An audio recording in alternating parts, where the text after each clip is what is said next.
아이고, 세상에, 네 왜 그러는 거니? 서울 도심 한복판. 하늘을 찌를 듯한 특급 호텔의 최상층 연회장. 거대한 샹들리에에서 쏟아지는 수만 개의 빛이 모여든 사람들의 화려한 옷차림을 보석처럼 반짝이게 비추고 있었다. 오늘의 주인공 최수자 70세. 한평생 혼자 힘으로 일궈낸 컨설팅 회사를 3,500억 원에 매각하고 은퇴하는 날이었다. 그 성대한 은퇴 파티는 그녀의 굳건한 인생을 축복하기에 더없이 완벽한 분위기였다. 수자 선생님, 정말 축하드립니다. 우리 모두의 자랑이에요. 수많은 경영자 동료들이 건네는 축하 인사에 수자는 우아하게 미소를 지었다. 남편과 단 둘이 작은 사무실에서 시작했던 회사가 이제는 업계 누구나 아는 대기업으로 성장했다. 15년 전 남편이 세상을 떠난 후에는 말 그대로 죽을 힘을 다해 달려왔다. 그 길고 고된 전쟁 같은 세월이 오늘에서야 비로소 끝났다. 안도와 허전함이 조용히 뒤섞여 그녀의 가슴을 스쳤다. 엄마, 오늘 진짜 예뻐요. 완전 주인공이네. 더 즐기셔야죠. 아들 태준이 사랑스러운 아내 민서와 함께 다가와 말했다. 남편을 닮은 태준의 눈매가 수자의 마음을 찌르듯 따뜻했다. 자랑스러운 아들과 늘 상냥하게 자신을 챙겨주는 귀여운 며느리. 이보다 더 큰 행복이 있을까? 수자의 눈가가 뜨겁게 달아올랐다. 고마워, 태준아. 민서 씨도. 너희가 함께 해줘서 정말 행복하네. 곧 건배 시간이 다가오자. 웨이터들이 샴페인을 올린 은쟁반을 들고 홀을 돌아다니기 시작했다. 그때였다. 수자의 시야 한쪽에 묘한 장면이 스쳤다. 멀찍한 음료 테이블 뒤편. 민서가 주변을 살피며 손을 재빠르게 움직이고 있었다. 그 손에는 화장품 파우치에서 꺼낸 듯한 작은 갈색 유리병이 쥐어져 있었다.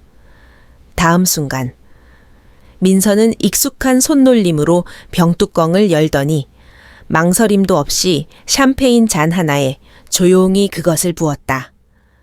투명한 액체가 황금빛 샴페인 속으로 스며들며 사라졌다. 수자는 확실히 보았다.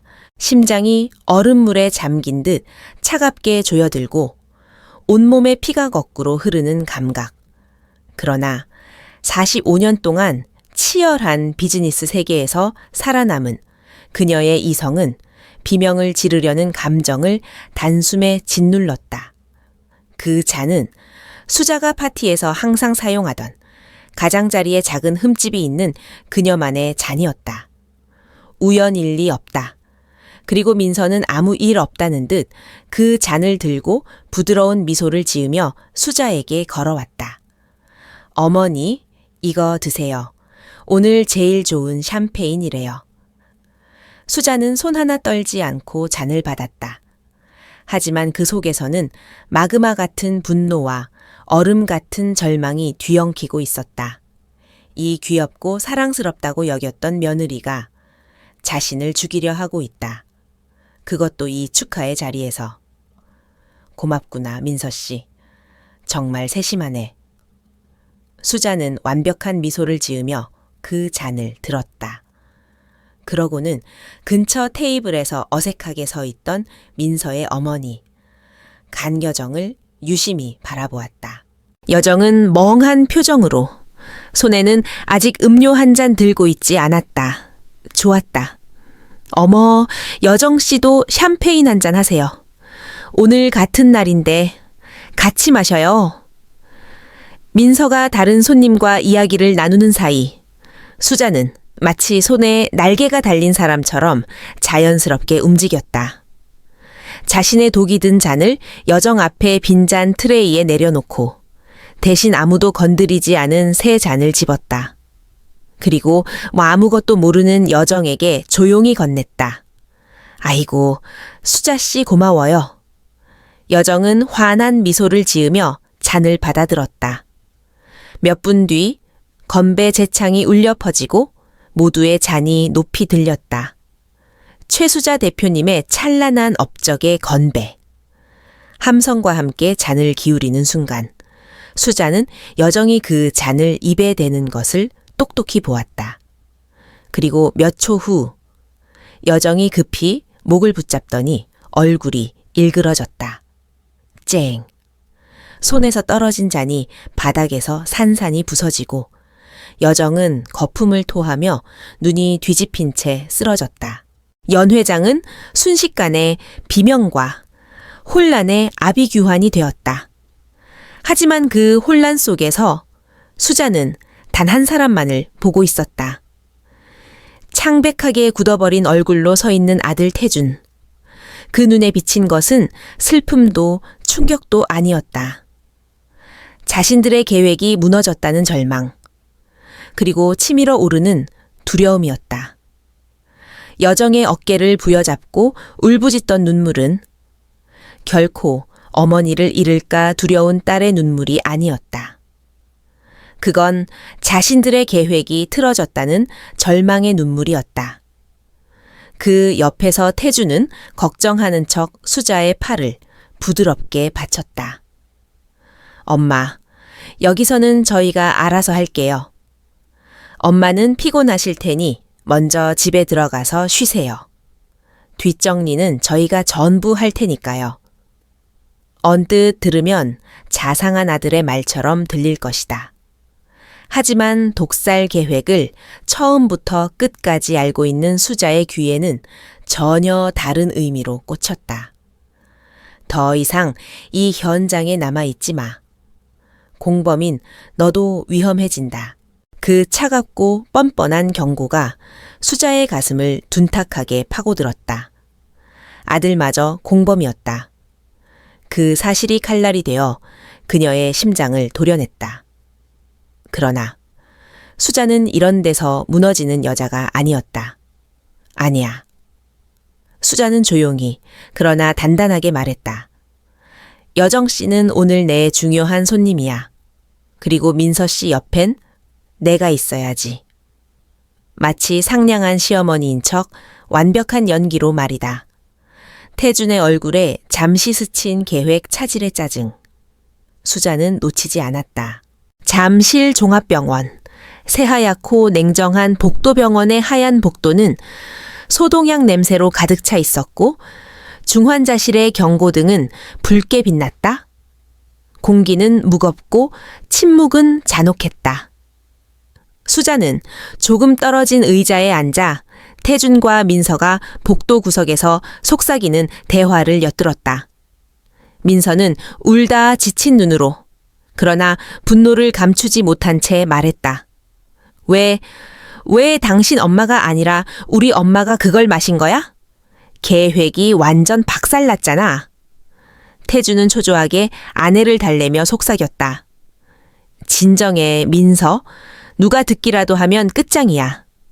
지금 중요한 건 어머니가 샴페인 때문에 쓰러졌다는 사실이 들키지만 않으면 돼. 근데 경찰이 검사하면 그 잔은? 그 샴페인은? 괜찮아. 그 잔은 엄마 집에 그대로 뒀어. 우리가 잘 말만 맞추면 그냥 음식물 중독이나 지병 악화로 처리될 거야. 그 잔혹하고 냉담한 말 한마디 한마디가 얼음 송곳처럼 수자의 가슴을 찔렀다. 이 아이는 내 아들이 아니다. 목숨 걸고 낳고 키우고 온 인생을 다 바쳐 사랑했던 아들. 그 아들이 지금 자신의 살해 실패를 후회하며 증거를 없애려 하고 있다. 거기엔 어머니에 대한 사랑은 단 일궁도 없었다. 눈앞의 남자는 그저 공범자일 뿐이었다. 수자는 눈을 감았다. 어린 태준이 웃으며 안기던 모습이 검은 재처럼 허공에 흩어졌다. 이제 그녀 앞에 서 있는 건 아내의 말에 끌려다니며 돈을 위해 친어머니를 죽이려 한 낯선 남자일 뿐이었다. 그리고 그 절망의 바닥에서 서서히 타오르는 무언가를 수자는 느꼈다. 고요하지만 절대 꺼지지 않을 분노의 불씨. 이 배신 절대 용서하지 않는다. 용서해서도 안 된다. 바로 그 순간 수자의 영혼 깊숙한 곳에서 복수라는 이름의 불꽃이 선명하게 피어올랐다. 강남의 고급 주택가. 수자의 집 택시는 조용한 강남 고급 주택단지 한가운데에 있는 수자의 대저택 앞에 멈춰 섰다. 길고 고요한 진입로를 혼자 걸으며 수자는 깨달았다. 지금부터 내가 들어가는 곳은 오랫동안 살아온 집이 아니다. 전쟁터다. 묵직한 원목 현관문을 열자 차갑고 건조한 공기가 그녀를 맞았다. 태준과 민서가 결혼하며 증축한 별채는 어둠 속에서 침묵한 채 서 있었다. 그들은 아직 병원에서 돌아오지 않은 듯했다. 수자는 불도 켜지 않은 채 똑바로 서재로 향했다. 벽을 가득 채운 법률서와 경영학 책들. 그리고 남편이 성전 사용하던 묵직한 마호가니 책상. 이곳만이 수자가 숨을 내쉴 수 있는 유일한 장소였다. 그녀는 사이드보드에서 파티에서 터뜨릴 예정이었던 최고급 샴페인을 꺼냈다. 펑! 가벼운 소리가 정적 속에서 크게 울렸다. 잔에 따르자 황금빛 액체가 조명을 받아 반짝였다. 이건 축하주가 아니다. 전쟁 선언이다. 샴페인을 한 모금 넘기며 수자는 결의를 단단히 다졌다. 45년 동안 웃음 뒤에 숨은 날카로운 이빨로 수많은 남자들의 야망을 베어 넘겼던 그녀. 세상은 수자를 강철의 여왕이라 불렀다. 하지만 아들 앞에서만큼은 누구보다 따뜻한 엄마이고 싶었다. 그 마지막 성격이 잔혹하게 짓밟혔다. 그렇다면 이제 더는 엄마일 필요가 없었다. 수자는 한숨도 섞이지 않은 손으로 전화의 1번 단축 버튼을 눌렀다. 몇 번의 신호음 끝에 은은한 중저음의 목소리가 들렸다. 여보세요? 강 변호사입니다. 강무현. 20년 넘게 그녀의 회사 법률구 웬으로 함께한 가장 신뢰하는 동반자였다. 이 밤중에 죄송하네요. 강 변호사님, 저예요. 최수자입니다. 수자 선생님, 무슨 일이십니까? 오늘 은퇴 파티라고 들었는데 그의 목소리에는 평소엔 없던 긴장감이 스며 있었다. 수자는 창밖에 까맣게 가라앉은 정원을 바라보며 조용히 그러나 명확히 말했다. 수자는 창밖에 서늘한 정원을 바라보며 조용히 그러나 날카롭게 잘 벼린 목소리로 말했다. 네, 조금 번거로운 일이 생겼습니다. 잠시 숨을 고른 뒤 그녀는 냉기 서린 목소리로 이어갔다. 내 사랑하는 가족들이 지금 저를 죽이려고 하고 있는 것 같아요. 전화기 너머에서 강 변호사가 숨을 삼키는 소리가 전해졌다. 충격, 그리고 믿기 힘든 침묵. 수자의 입계는 달빛에 비친 얼음 같은. 그러나 어딘가 깊은 슬픔이 스민 미소가 떠올랐다. 전쟁의 종이 울린 순간이었다. 다음 날 아침, 수자의 주방 수자가 조용히 커피를 내리고 있을 때 현관 벨이 울렸다. 모니터 화면에는 잔뜩 수척한 얼굴에 태준이 서 있었다. 그의 손에는 수자가 좋아한다고 했던 동네 유명 빵집에 봉투가 들려 있었다. 엄마, 어젯밤 잠은 좀 잤어요? 걱정돼서 얼굴 보러 왔어. 문을 열자마자 태주는 진심으로 걱정하는 아들인 척 부드러운 표정으로 말했다. 식탁에 앉은 그는 빵을 접시에 가지런히 올리며 마치 준비해온 대사처럼 말을 꺼냈다. 어제 여정 이모님 일 정말 놀랐어요. 그게 만약 엄마였다고 생각하면 정말 끔찍해. 수자는 조용히 커피를 마셨다. 이 말이 본론의 시작이라는 것쯤은 너무 잘 알고 있었다. 엄마도 이제 70이잖아요. 이 큰 집에 혼자 계신 건 너무 위험해요. 저도 그렇고 민서도 계속 걱정하고 있었어요. 왔구나. 수자는 마음속으로 중얼거렸다. 태주는 이어서 마치 준비해온 시나리오를 읽듯 부드럽게 말을 잇는다. 엄마를 위해 여러 곳을 찾아봤어요. 요즘엔 정말 좋은 시니어 커뮤니티가 많더라고요. 진짜 리조트 호텔처럼 되어 있는 곳도 있대요. 그는 스마트폰을 꺼내 사진을 보여주었다. 골프 치는 노인들, 요가 수업을 듣는 노인들, 호텔 수준의 방, 따뜻한 스파, 전담 의료진이 상주한다는 홍보 문구. 선셋 힐즈라는 곳인데 우리 집에서도 차로 30분이에요. 엄마도 안전하고 저희도 자주 찾아갈 수 있고 엄마를 위해서예요. 정말. 입에 발린 설득, 너무 완벽한 정보, 너무 빠르고 능숙한 설명. 수자의 머릿속은 이미 경영자답게 상황을 정확히 분석하고 있었다. 그들의 목표는 단순히 유산을 빨리 받는 수준이 아니었다. 선셋 힐즈라는 이름의 화려한 감옥에 그녀를 가두고 사회적으로 고립시키고 판단 능력 저하라는 꼬리표를 붙여 법적으로 후견인을 명목 삼아 수자의 전 재산을 통째로 장악하려는 것. 독살이 실패한 지금 그들은 훨씬 합법적인 방식으로 완전히 그녀를 무력하게 만들 계획으로 바꾼 것이다. 엄마를 위해서요. 그 문장을 반복하는 아들의 눈빛 속에서 수자는 분명한 걸 보았다. 그건 노모를 걱정하는 아들의 눈이 아니었다. 사냥감의 재산을 노리는 차갑게 번뜩이는 짐승의 눈이었다. 수자는 모멸감과 절망으로 온몸이 얼어붙는 듯했지만 표정은 여전히 따뜻한 미소를 유지했다. 지금 감정을 드러내면 그들의 의도대로 움직이는 꼴이니까. 그래, 그렇게 나를 걱정해줬구나, 태준아. 수자는 부드러운 엄마 얼굴로 도리어 태준의 손을 가만히 덮었다. 고마워. 하지만 큰 결정이니 조금만 생각할 시간을 줘. 그 말에 태준의 얼굴이 환하게 밝아졌다. 미끼를 문 고기의 표정. 수자는 그 속에서 꿈틀거리는 탁한 욕망을 또렷하게 보았다. 강 변호사 법률 사무소, 묵직한 가죽 소파, 벽면을 가득 채운 법률 서적들. 보통은 사람을 안심시키는 공간이었지만 오늘만큼은 숨 막히는 긴장감만 가득했다. 성년 후견인 제도, 말씀이십니까?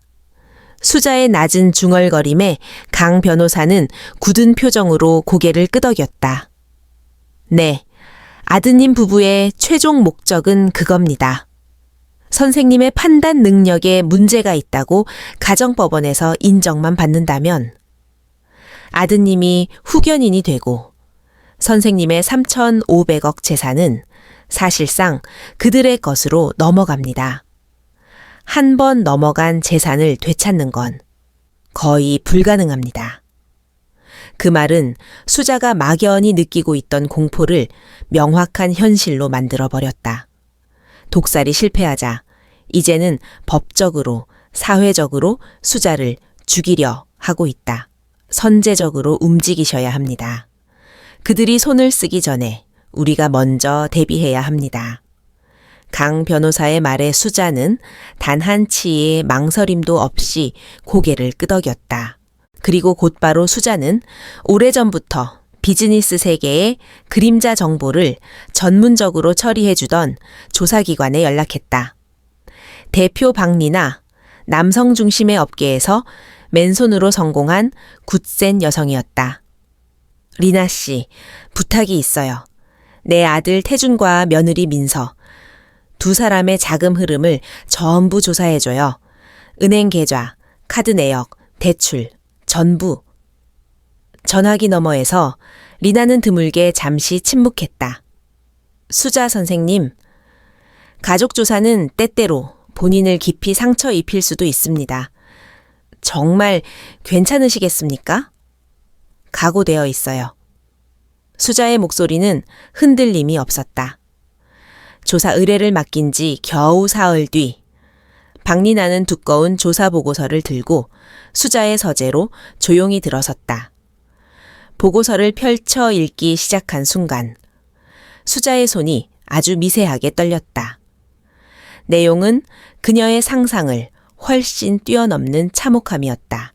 태준이 운영하는 설계사무소는 형편없는 경영으로 이미 사실상 파산 상태였고, 강남의 고급 아파트 역시 구입 당시 대출에 더해 리모델링 비용, 신용카드 빚을 통합한 부동산 담보대출까지 눈덩이처럼 불어나 있었다. 여러 소비자 금융기관에서 고금리로 빌린 대출, 명품 쇼핑으로 넘쳐나는 카드 사용 내역, 한 달 수입을 훌쩍 넘어서는 소비, 수자가 가끔 챙겨준 용돈 따위로는 절대 메꿀 수 없는 붕괴 직전의 삶을 살고 있었다. 그러니 3,500억 원을 손에 쥔 어머니가 그들에게는 방해물이 된 것이다. 페이지를 넘기던 수자의 손끝이 갑자기 멈췄다. 보고서의 마지막 페이지. 거기 적힌 단 한 줄이 수자의 폐부를 얼어붙게 했다.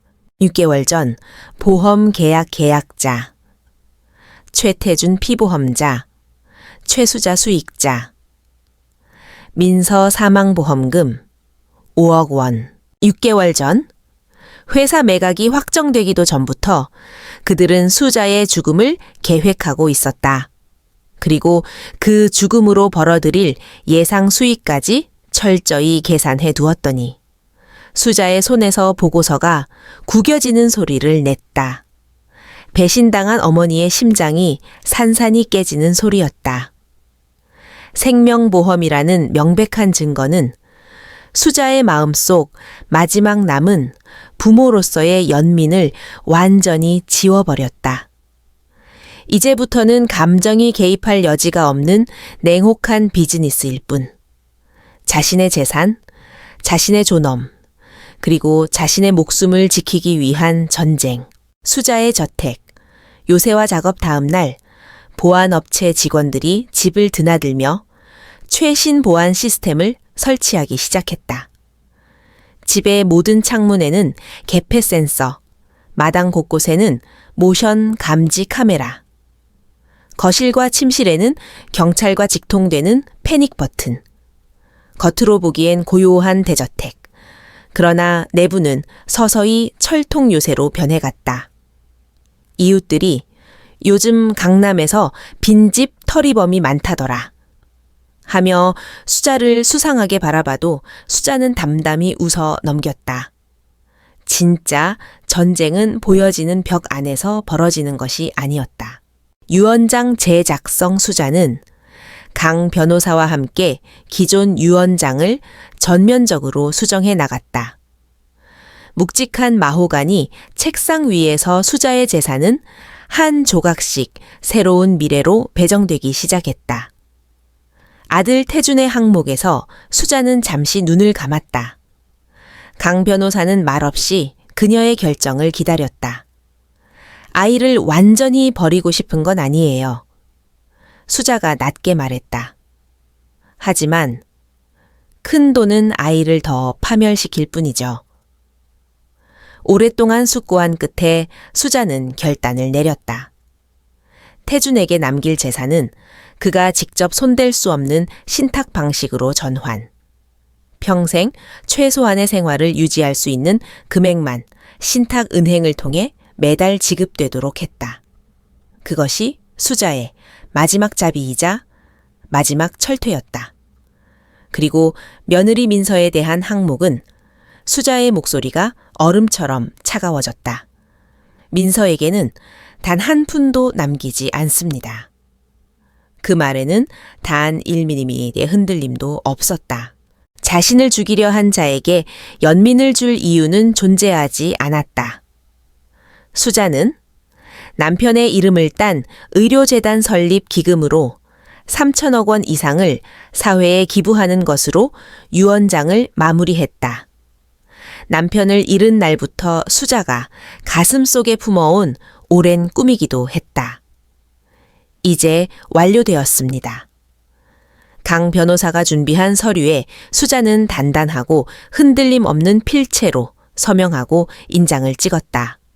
모든 법적 절차는 마무리되었다. 공증까지 끝난 상태. 거미줄은 완벽하게 쳐졌다. 이제 사냥감이 걸려들기만 하면 된다. 수자는 의자의 몸을 깊숙이 기댔다. 그때 현관벨이 울렸다. 모니터에는 아무것도 모르는 듯 천진한 미소를 띤 태준과 그의 팔에 얽혀선 민서가 서 있었다.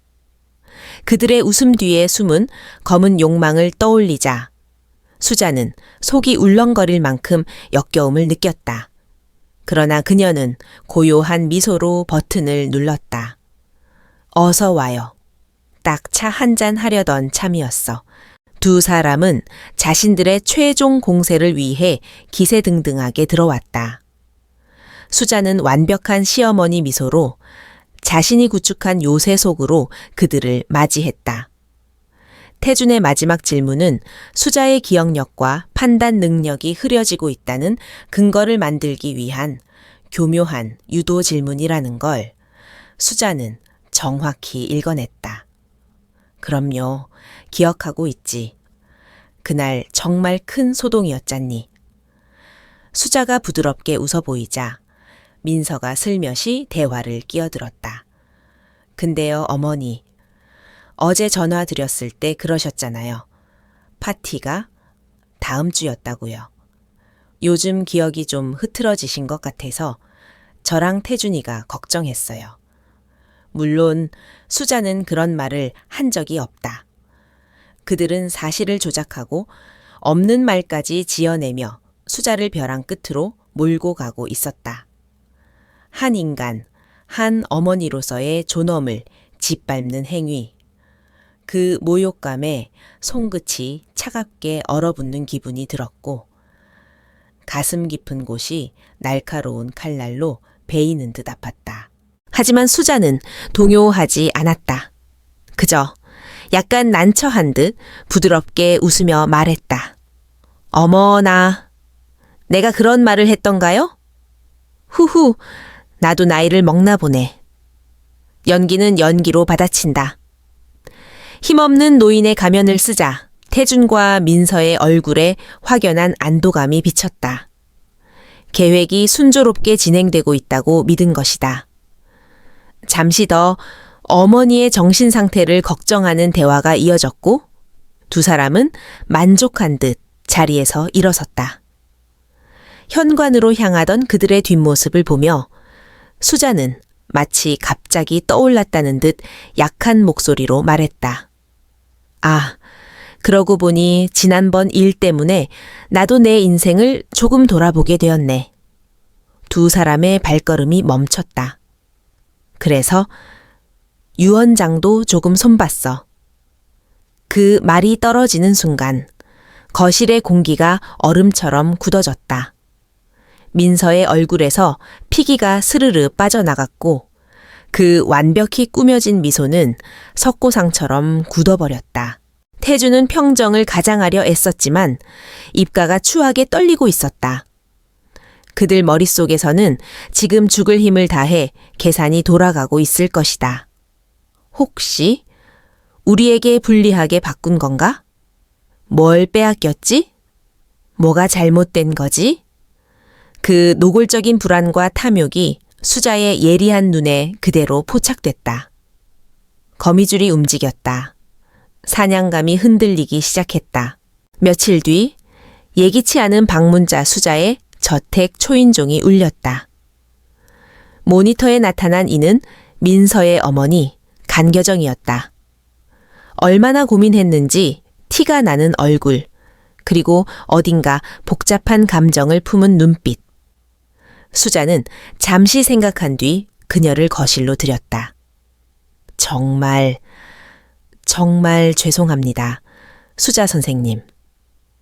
여정은 앉자마자 머리를 깊숙이 숙여 사과했다. 하지만 준비한 차 한 모금도 마시지 못한 채 떨리는 목소리로 말을 이어갔다. 퇴원하고 계속 생각해봤어요. 그날 일이 도저히 음식이나 약 때문이란 생각이 들지 않아서요. 그녀의 눈동자가 불안과 죄책감으로 흔들리고 있었다. 수자는 조용히 그녀의 다음 말을 기다렸다. 민서가 파티 직전에 작은 갈색 병을 들고 있는 걸 봤어요. 저보고 너무 피곤해 보이니 샴페인에 이걸 조금 떨어뜨리면 몸이 편안해질 거라고. 아로마 오일인가 했어요. 그런데 지금 생각해보면 뭔가 이상했어요. 그리고 여정은 한층 더 충격적인 사실을 털어놓았다. 그리고 그 아이가 몇 달 동안 당신 돈 얘기만 했어요. 어머니만 없어지면 그 재산은 전부 태준 오빠 거라면서 어떻게 늙은 사람이 그런 큰 돈을 가지고 있냐고. 그럴 때마다 저는 매번 꾸짖었어요. 어떻게 그런 불경한 말을 하냐고. 여정은 말을 잇지 못하고 울음을 터뜨렸다. 그녀의 증언은 하나의 결론으로 향하고 있었다. 그리고 마침내 여정은 그 끔찍한 진실을 인정했다. 수자 선생님, 그 아이, 우리 민서는 당신의 목숨을. 말을 끝내지 못한 채 여정은 얼굴을 감싸쥐고 오열했다. 딸이 살인을 저지르려 했다는 사실이 어머니인 그녀를 완전히 무너뜨린 것이다. 거실에는 여정의 울음소리만 울렸다.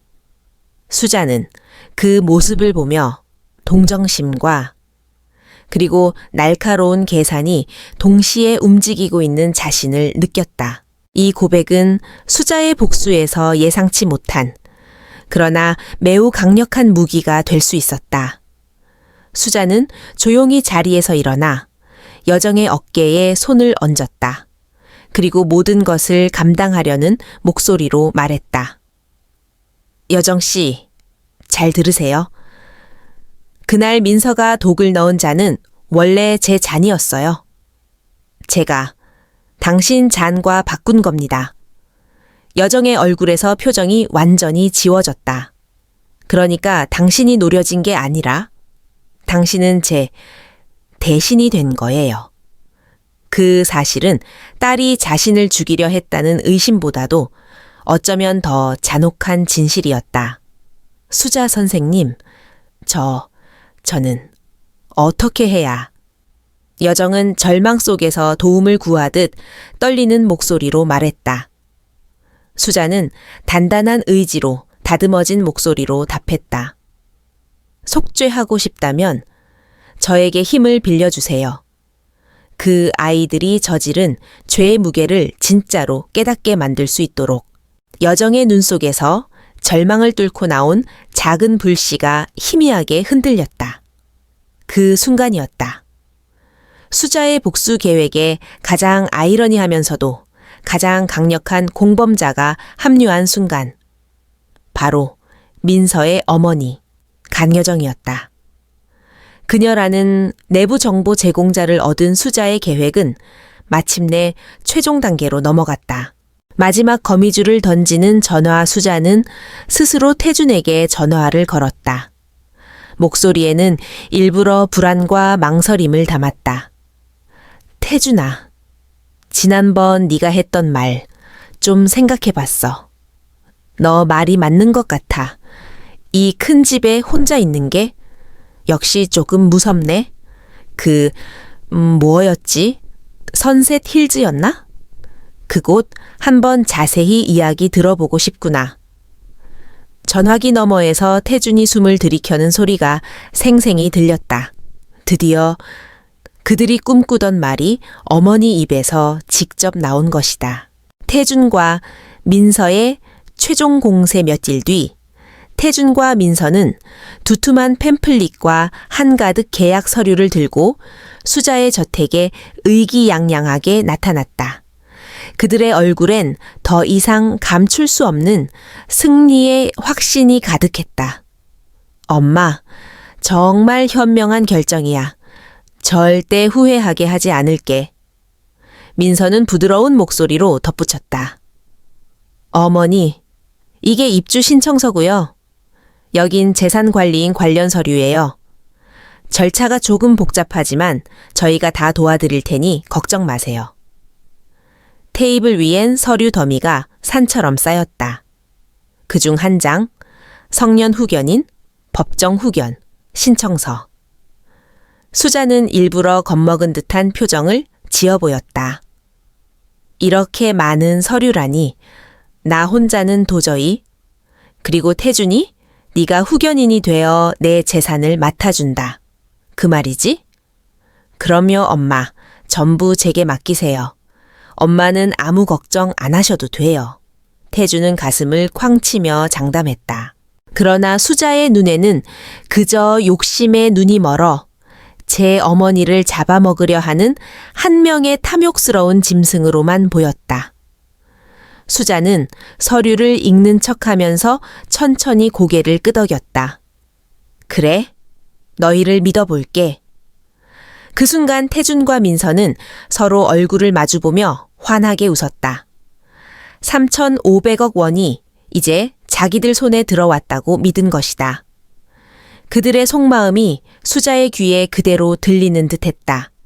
하지만 수자는 부드러운 목소리로 마지막 말 한마디를 덧붙였다.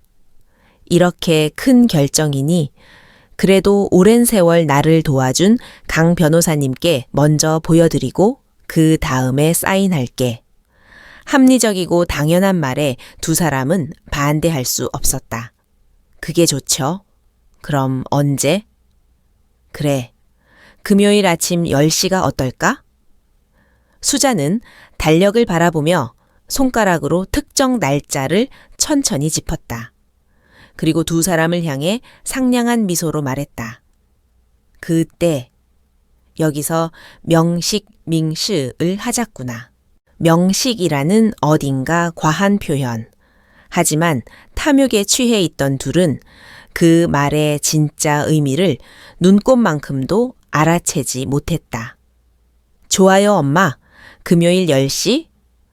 그들은 승리감에 젖은 표정으로 돌아갔다. 수자는 서재 창가에 서서 멀어져가는 그들의 뒷모습을 묵묵히 바라보았다. 거미줄은 완성되었다. 사냥감은 스스로 중심으로 걸어들어 왔다. 금요일, 그들이 집 안으로 들어오는 순간 덫은 닫힐 것이다. 수자의 눈빛에는 냉철하고도 잔혹한 결정의 빛이 깃들어 있었다. 2일 전, 예상 밖의 보고 명식을 이틀 앞둔 수요일 오후, 박린에게서 급한 연락이 왔다. 수자 선생님, 새로운 사실이 나왔습니다. 그녀의 목소리에는 희미한 분노까지 섞여 있었다. 아드님, 최태준 씨가 최근 몇 달 동안 자주 만난 사람이 있어요. 정신과 의사 서성진입니다. 처음 듣는 이름이었다. 박리나는 차분하게 그러나 날카롭게 설명했다. 서성진은 겉으로는 노인 전문 정신과 의사지만 그 뒤에서는 부유한 가족의 의뢰로 원하는 진단서를 써주는 것으로 악명이 높아요. 특히 초기 치매, 판단 능력 저하 같은 진단을 전문적으로 조작해서 가족이 후견인을 맡고 재산을 장악하도록 도와주는 그런 일을 여러 번 했던 사람입니다. 수자는 전신이 서늘해지는 걸 느꼈다. 그들은 2단계 작전을 준비하고 있었습니다. 만약 수자 선생님이 요양시설 입소나 재산 이전을 거부할 경우 서성진이 쓴 허위 진단서를 법원에 제출해 선생님을 판단 능력 없는 사람으로 만들어 강제로 후견 절차에 넣으려 했던 겁니다. 수자의 손이 천천히 떨렸다. 그들은 단순히 재산을 빼앗으려 한 것이 아니었다. 수자의 존재 자체를 지우려 했다. 그녀의 정신을 부정하고 판단 능력을 없다고 선언하고 사회에서 이미 죽은 사람처럼 만들려 했다. 한 인간으로서 마지막 존엄까지 말살하려 한 것이다. 이건 단순한 재산 싸움이 아니라 영혼을 죽이는 살인이었다. 박리나의 목소리가 낮고 단단하게 이어졌다. 그들은 당신의 존엄, 재산, 미래, 모든 걸 빼앗을 준비를 끝낸 상태입니다. 금요일의 명식은 그걸 확정짓기 위한 최종 단계일 뿐이에요. 수자는 전화기를 들고 한동안 움직이지 못했다. 마치 누군가가 심장을 쥐어짜는 듯한 고통. 수자는 한동안 움직이지 못했다. 서재 창문으로 스며드는 붉은 석양빛이 방 안을 핏빛처럼 물들이고 있었다. 마치 내일 흘러내릴 피의 색을 예고하는 듯한 불길한 빛이었다. 그때까지 마음 어딘가에 남아있던 아주 작은 가능성. 아들은 단지 민서에게 휘둘린 것뿐일지도 모른다. 그 마지막 희미한 기대마저 완전히 사라졌다. 악덕 의사와 결탁해 어머니의 존엄을 팔아넘기는 계획에 가담한 것은 태준 본인의 선택이었다. 모든 감정이 사라진 자리 수자는 천천히 자리에서 일어섰다. 그녀의 가슴에는 슬픔도 분노도 남아있지 않았다. 그것들을 모두 태워버린 뒤 남은 것은 절대적인 무우의 감정. 모든 것을 끝장낼 사람만이 도달할 수 있는 냉정한 공허였다. 그리고 그녀는 결심했다. 그들에게 단 할개 자비도 주지 않겠다. 금요일 아침 그들이 맛보게 될 것은 부가 아니라 인간의 마음을 버린 자들이 치러야 할 가혹하고 쓰디쓴 대가의 맛. 명식을 하루 앞둔 목요일 밤. 수자의 넓은 저택은 마치 공동묘지처럼 고요했다. 최신 보안 시스템에 빨간 불만 어둠 속에서 은근하게 깜빡이고 있었다. 수자는 홀로 남편의 서재에서 오래된 가죽 앨범을 꺼냈다. 페이지를 넘기자 사진 속에서 환하게 웃는 어린 태준이 숨결처럼 되살아났다. 처음 자전거를 탔던 날, 초등학교 입학식, 온몸을 진흙투성이로 만들고 야구 연습에서 돌아온 날, 한 장 한 장이 행복했던 시절을 잔인할 만큼 생생하게 되살렸다. 저 작은 아이가 내일 나를 사회적으로 죽이는 서류에 사인하러 오겠구나. 어디서부터 잘못됐던 걸까? 내가 잘못 키웠던 걸까? 남편이 살아있었다면 다른 미래가 있었을까? 답이 없는 질문들만 파도처럼 밀려왔다. 그리고 수자의 뺨을 따라 뜨거운 눈물이 한 줄기 흘러내렸다. 이 싸움이 시작된 뒤 그녀가 흘린 첫 번째 눈물이었다. 세상이 두려워하던 강철의 여왕도. 사랑하는 아들에게서 받은 배신만큼은 영혼 깊숙이 상처 입었다. 수자는 앨범을 꼭 끌어안고 한참을 소리 없이 울었다. 얼마나 시간이 지났을까? 남은 것은 차갑고 단단한 결의뿐이었다. 수자는 눈물을 닦고 전화를 들었다. 상대는 강 변호사였다. 선생님, 내일 준비는 다 끝났나요? 네. 경찰 쪽에도 연락했고 여정씨 보호 조치도 완료했습니다. 그리고 가짜 서류도 모두 준비되어 있습니다. 강 변호사의 목소리는 수자의 결심을 지지하는 강한 힘이 담겨 있었다. 수자 선생님, 정말 이대로 괜찮으시겠습니까? 그것은 돌아갈 수 있는 마지막 길을 그에게서 건네는 배려였다. 하지만 수자의 마음은 이미 흔들리지 않았다. 그녀는 캄캄한 밤하늘을 보며 조용히 답했다. 네, 이대로 하죠. 그 목소리는 더 이상 떨리지 않았다. 그 아이들에게 똑똑히 알려줘야 해요.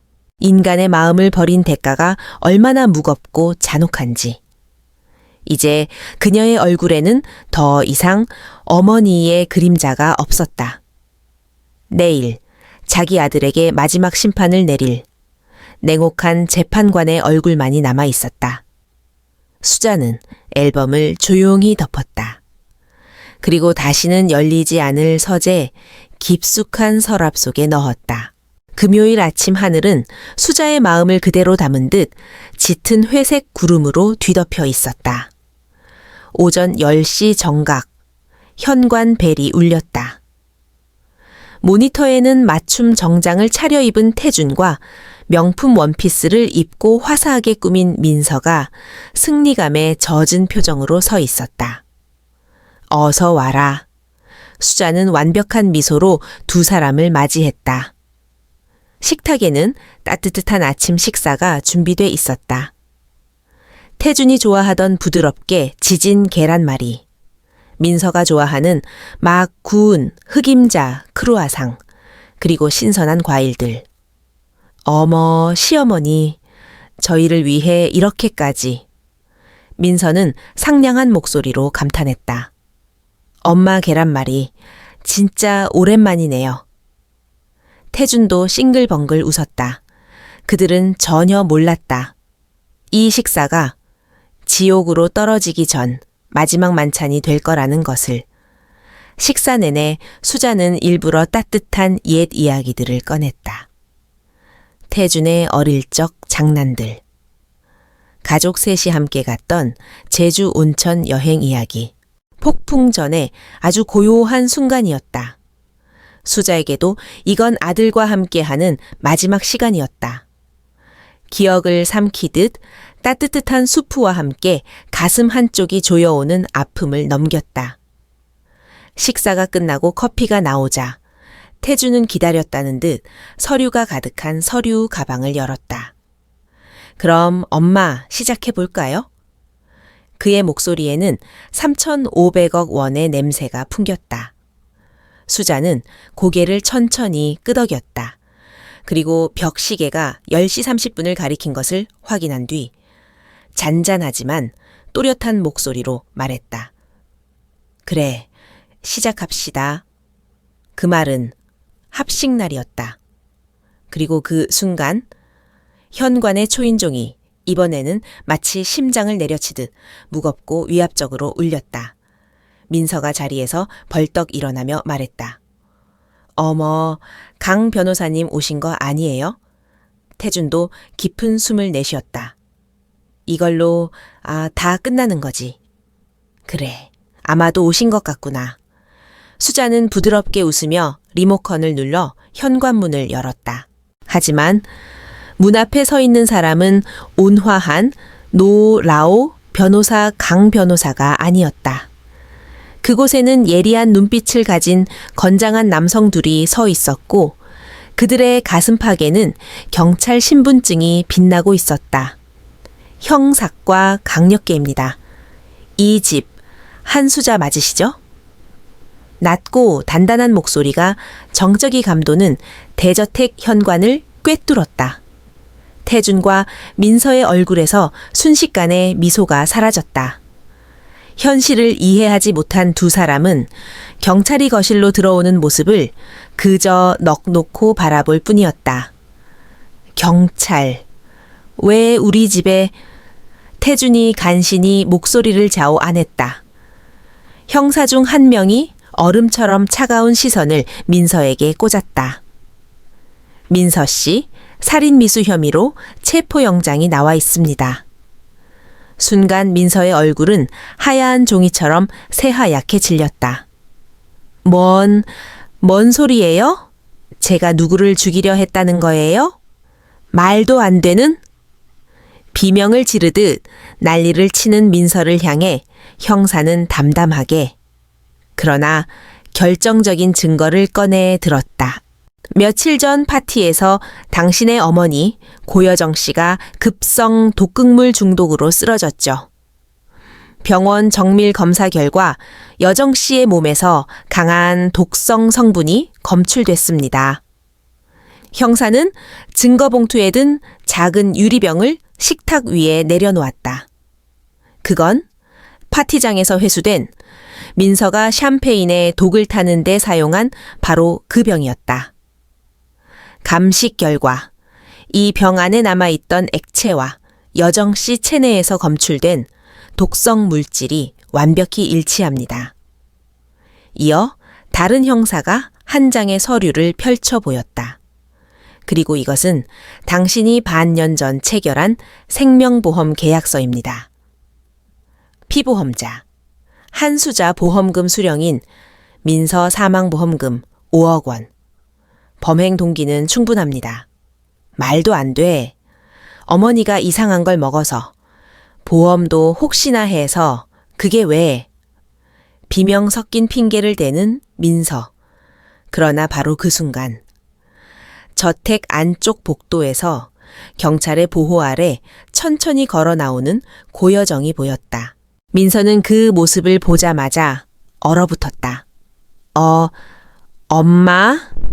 여정은 떨리는 목소리로 말했다.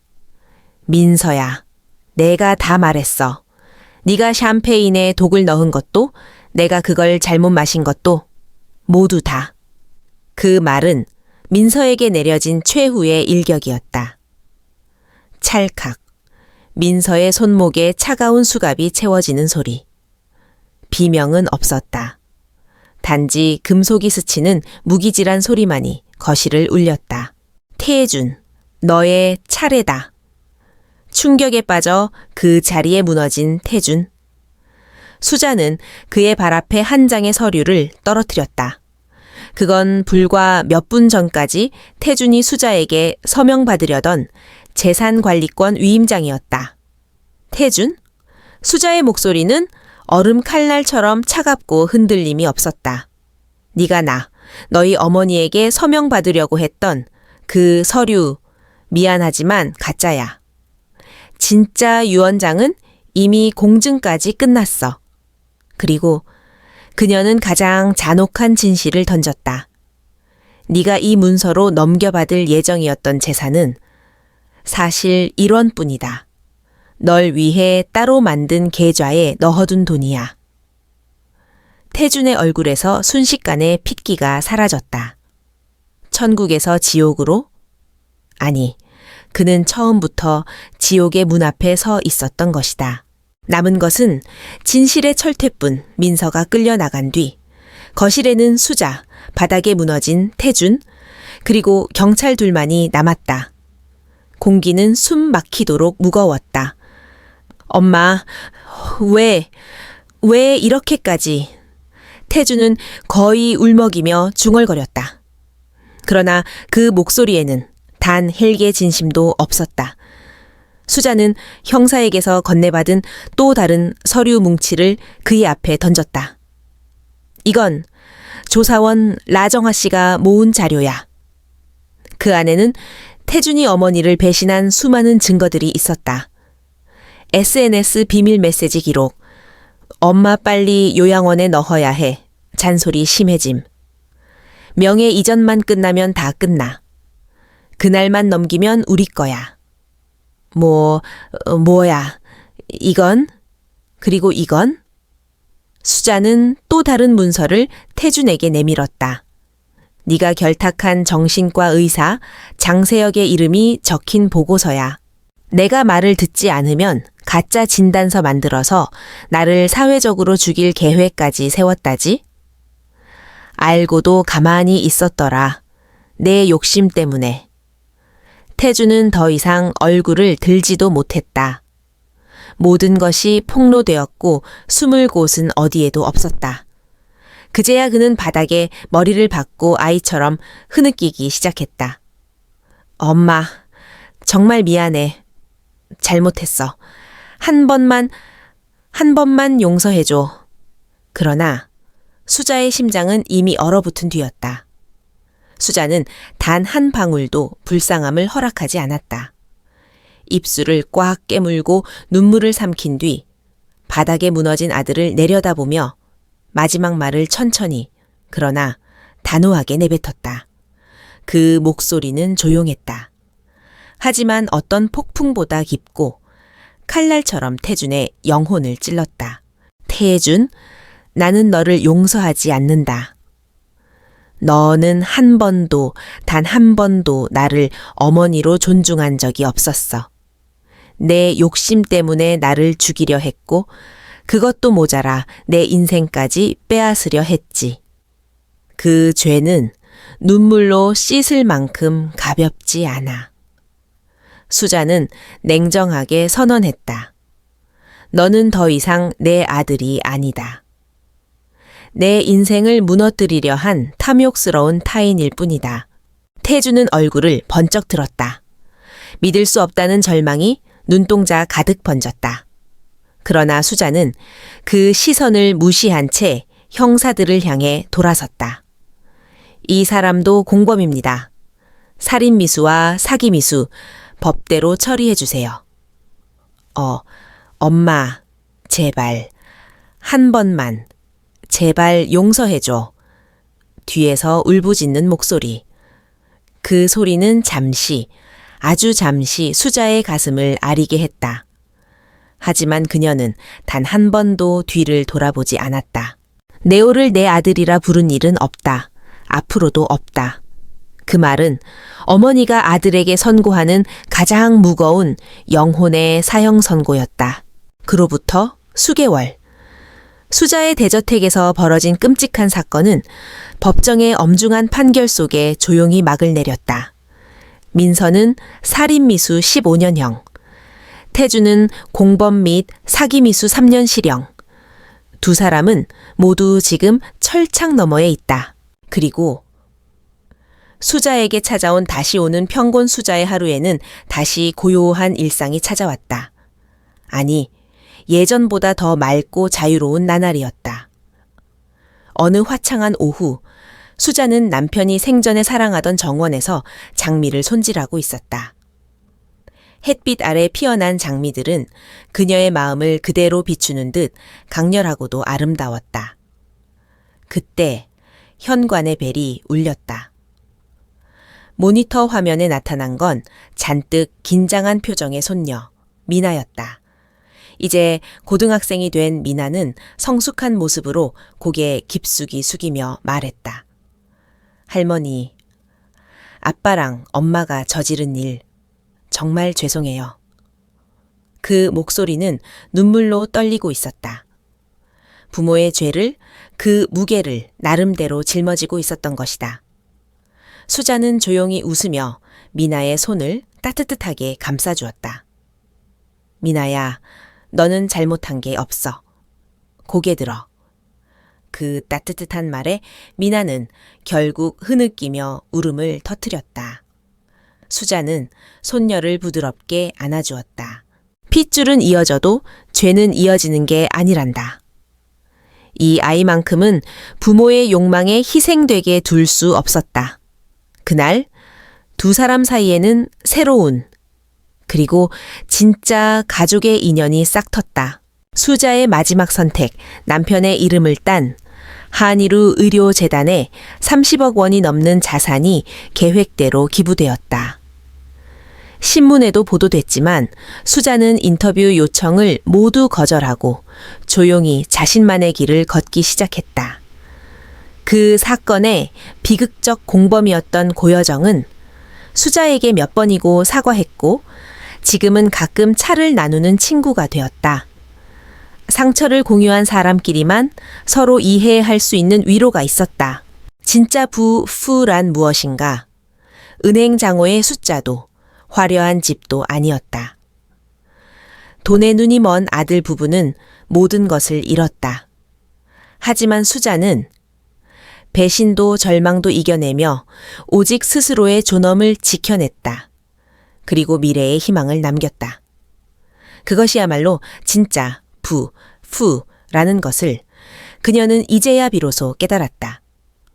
정원의 장미 향기가 바람에 실려 흘러왔다. 70세에 이르러 처음으로 손에 넣은 것. 누구에게도 휘둘리지 않는 진짜 자유. 수자의 얼굴에는 모든 고통을 견뎌낸 사람만이 지을 수 있는 맑고도 아름다운 미소가 떠올랐다. 수자의 두 번째 인생은 지금 막 시작되고 있었다.